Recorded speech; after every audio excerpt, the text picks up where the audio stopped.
আজকে একটা বেদনা বিধুর দিবস। 2009 সালের 25শে ফেব্রুয়ারি আমরা এই 57 জন চৌকস সেনা অফিসার এবং শুধু তাই নয়, আমাদের কিছু কিছু পরিবারবর্গ সদস্যদের আমরা হারিয়েছি।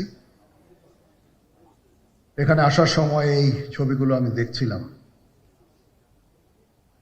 এই ছবিগুলো আপনারা অনেকে ছবিতে দেখেছেন, কিন্তু এগুলো আমার সব চাক্ষুষ দেখা।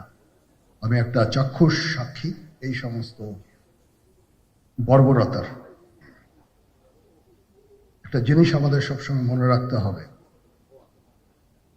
এই বর্বরতা কোনো সেনা সদস্য করেনি, সম্পূর্ণটাই তদানীন্তন বিজিবি সদস্য দ্বারা সংঘটিত।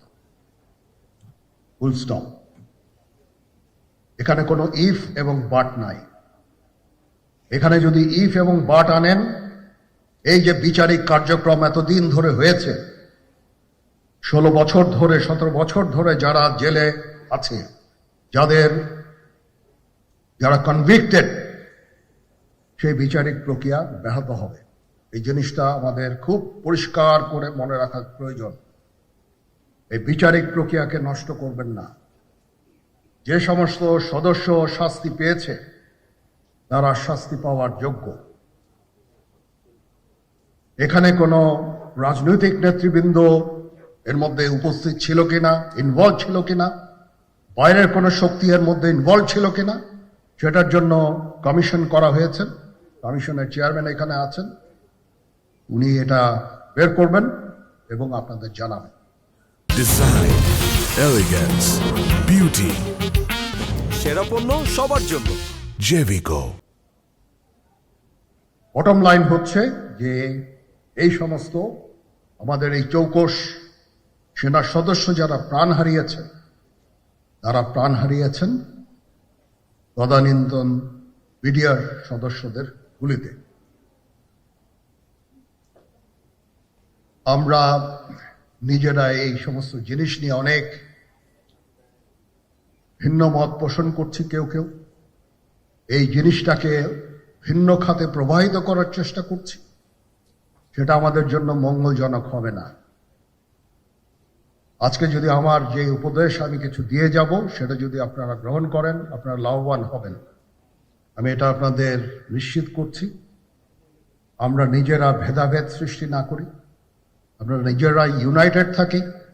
আমাদের মধ্যে যদি কোনো সমস্যা থেকে থাকে, কোনো ব্যত্যয় থেকে থাকে, কোনো গ্রিভান্সেস থেকে থাকে, সেটা আমরা আলোচনার মাধ্যমে সমাধান করব।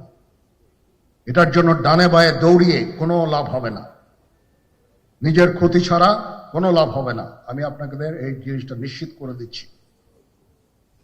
কিছু কিছু সদস্যদের দাবি যে তারা 2009 সাল থেকে আজ পর্যন্ত বিভিন্ন শাস্তি পেয়েছেন। কেউ কেউ দায়ী করছেন যে তারা অযাচিতভাবে শাস্তি পেয়েছেন। এটার জন্য আমি একটা বোর্ড করে দিয়েছি, একজন লেফটেন্যান্ট জেনারেল সেই বোর্ডের সদস্য। প্রথম ফেজে 51 জন সদস্যর ব্যাপারে আমার কাছে রিকমেন্ডেশন নিয়ে এসেছে। তার রিকমেন্ডেশনের অধিকাংশই আমি গ্রহণ করেছি এবং আরো বেশি আমি দিয়েছি। নেভি এয়ারফোর্সও তাদের এই কার্যক্রম চালিয়ে যাচ্ছে।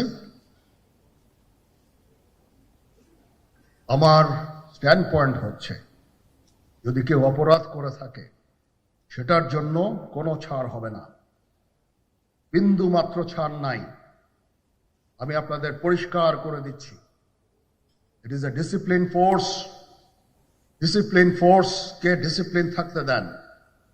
আজকে এই যে দেশের ক্রান্তি লগ্নে সমস্ত বাহিনী, সমস্ত অর্গানাইজেশন বিপর্যস্ত হয়ে পড়েছে। খালি সেনাবাহিনী টিকে আছে, বিমান বাহিনী টিকে আছে, নৌবাহিনী টিকে আছে। কেন?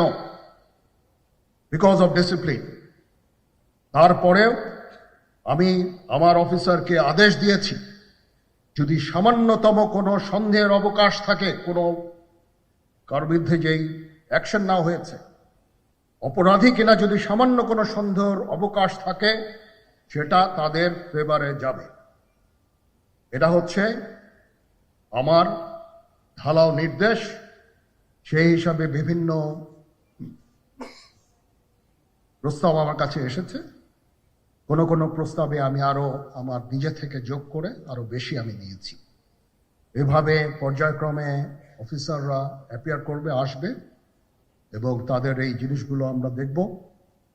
দেখে যদি মনে হয় যে তাদেরকে করার অবকাশ আছে কিছু, অবশ্যই আমরা করব। এটা ন্যায় নীতিতে আমরা প্রতিষ্ঠিত থাকব ইনশাআল্লাহ।